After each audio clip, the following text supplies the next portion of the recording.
राज्यसभा में संविधान पर हुई चर्चा पर जवाब देते हुए प्रधानमंत्री नरेंद्र मोदी ने कहा कि बाबा साहब भीमराव अंबेडकर के योगदान को कोई नकार नहीं सकता।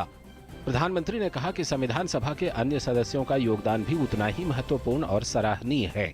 संविधान की महत्ता पर जोर देते हुए पीएम ने कहा कि संविधान एक ताकत है जो हमें जोड़ने का काम करता है।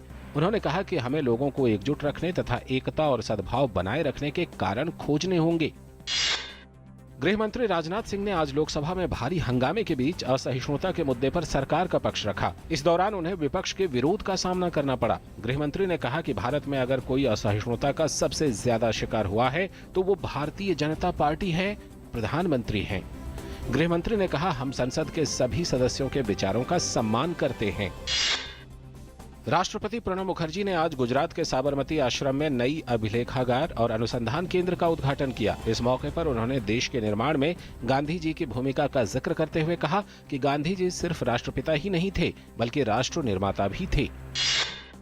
प्रधानमंत्री नरेंद्र मोदी ने आज कहा कि मुद्रा योजना के तहत 66 लाख कर्जदारों को 42,520 करोड़ रुपए वितरित किए गए हैं। प्रधानमंत्री ने ट्विटर पर कहा कि मुद्रा योजना के तहत छोटे उद्यमियों को 50,000 रुपए से लेकर 10 लाख रुपए तक का कर्ज उपलब्ध कराया जा रहा है।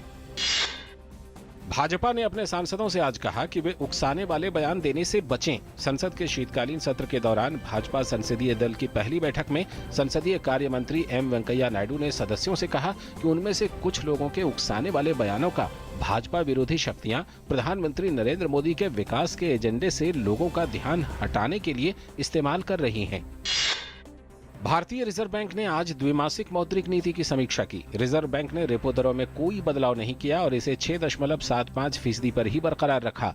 सीआरआर में भी कोई बदलाव नहीं किया गया है। रिवर्स रेपो दर भी बिना किसी बदलाव के 5.74% पर बनी हुई है। उच्चतम न्यायालय ने गुजरात के 2002 के दंगों में तबाह हुई अहमदाबाद की गुलबर्ग सोसाइटी में संग्रहालय के निमित्त धन का कथित रूप से गबन करने से संबंधित मामले में सामाजिक कार्यकर्ता तीस्ता सितलवाड़ और उनके पति को गिरफ्तारी से प्राप्त अंतरिम संरक्षण की अवधि आज 31 जनवरी तक बढ़ा दी। प्रवर्तन निदेशालय और आयकर विभाग ने आज पूर्व वित्त मंत्री पी चिदम्बरम के बेटे कार्ति चिदम्बरम के कई फर्मों पर छापेमारी की। एयरसेल मैक्सिस मामले में ईडी ने अगस्त में एडवांटेज स्ट्रेटेजिक कंसल्टिंग के डायरेक्टरों को समन जारी किया था। इस कंपनी से कार्ति चिदम्बरम के जुड़े होने का भी आरोप लगा था। केंद्रीय महिला एवं बाल विकास मंत्री मेनका गांधी ने आज कहा कि सरकार हर साल 50,000 आंगनबाड़ी केंद्रों का निर्माण करेगी ताकि अगले 4 सालों में 2 लाख आंगनबाड़ी केंद्रों की अपने खुद की इमारतें हों और वे गांवों में बेहतर तरीके से स्वास्थ्य देखभाल मुहैया करा सके। मुंबई की एक अदालत ने आज पीटर मुखर्जी को शीना बोरा हत्या मामले में 14 दिसंबर तक न्यायिक हिरासत में भेज दिया। अदालत ने पीटर की 11 दिवसीय सीबीआई हिरासत समाप्त कर दी, जिसे 19 नवंबर को गिरफ्तार किया गया था। सीबीआई ने पीटर की हिरासत के दौरान उनसे लगातार पूछताछ करने के साथ ही एक पॉलीग्राफिक जांच भी की। नई दिल्ली की विशेष अदालत में 2G घोटाले से जुड़े मनी लॉन्ड्रिंग मामले में जारी अंतिम दलीलों की सुनवाई अब 14 दिसंबर को फिर से शुरू होगी। इस मामले में पूर्व दूरसंचार मंत्री ए राजा, द्रमुक सांसद कनिमोझी तथा 17 अन्य आरोपी हैं। वैश्विक बाजार की स्थितियों के मद्देनजर घरेलू बाजार में गैर सब्सिडी वाले रसोई गैस सिलेंडर का मूल्य 61 रुपए 50 पैसे बढ़ा दिया गया है, जबकि विमान ईंधन की दर 1.2% घटा दी गई है। विमान ईंधन के मूल्यों में 3 माह में ये तीसरी बार कमी की गई है।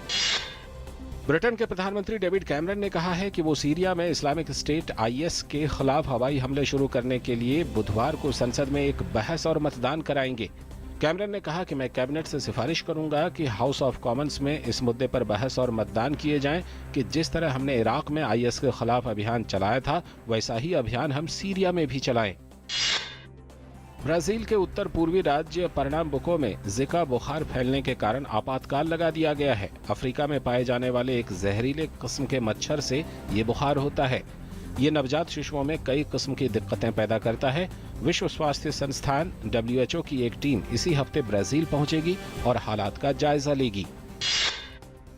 पारंपरिक हॉर्न और लॉन्ग ड्रमों की आवाज के बीच नागालैंड के नगा धरोहर गांव किसामा में रंगारंग प्रस्तुति के साथ आज प्रसिद्ध हॉर्निवल फेस्टिवल शुरू हो गया। असम और नागालैंड के राज्यपाल PB आचार्य ने मुख्यमंत्री TR जुलियांग और हजारों विदेशी एवं घरेलू पर्यटकों की मौजूदगी में 10 दिनों के महोत्सव की शुरुआत की घोषणा की।